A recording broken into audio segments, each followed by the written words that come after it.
Muli na namang nahaharap sa pambabatikos ang leader ng Nation's Girl Group na si Bini Joanna Robles. Nagtrending kasi sa X ang kanyang naging movie review sa pelikulang pinagbibidahan ni Maris Racal na Sunshine.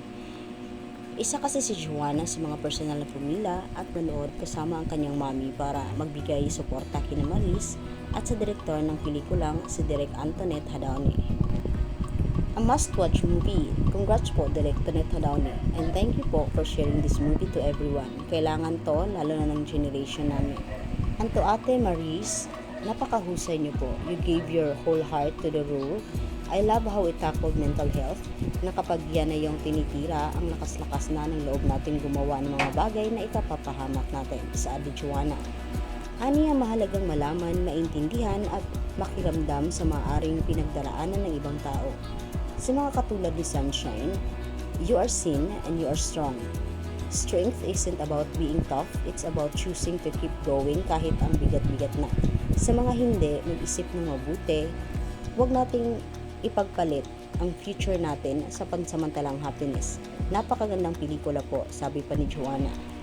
Agad nang umani ng samut-saring komento ang naturang pahayag ng leader ng Bini at ang pag-ere ng ilang netizens ng kanilang disappointment sa point of view ng dalaga. Nadamay pa nga ang paniniwala ni Joanna bilang isang Katoliko at ang umaning panunood ito kasama ng magulang.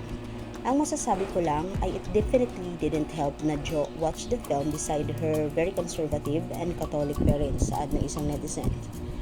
Comment naman ng isa, disappointed with Bini Joanna's take on Sunshine. Baka need ng Bini ng overall situation or ng reproductive health and rights sa Pinas. I can be a tribute po. Though sana naiintindihan talaga niya yung movie and sana nag-ingat lang siya. I don't know, halatang anti-abortion yung stance. True, gets naman if hesitant siya maging upfront on sex convos or even abortion, pero sana may acknowledgement na tama ginawa ni Sunshine. The whole IG story screamed pro-life na. Parang di lang tumagos yung point ng story, say naman ng isa. Samantala nakarating naman sa kaalaman ni Joanna ang kanyang pagtrending sa X.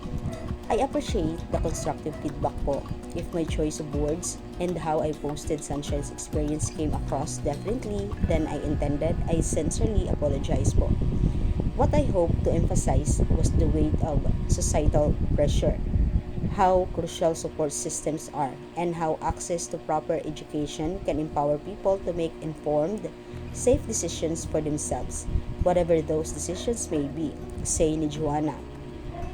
Naiintindihan naman niya na hindi niya na-capture sa kanyang post ang nais umanong ipahiwatig ng pelikula kaya humihingi siya ng paumanhin. It was a good movie, definitely worth watching, and I'm always open to thoughtful discussions and learning from different perspectives. Thank you everyone, say pa ni Joanna. Thank you for watching. Manatiling updated, i-click ang subscribe button at notification bell.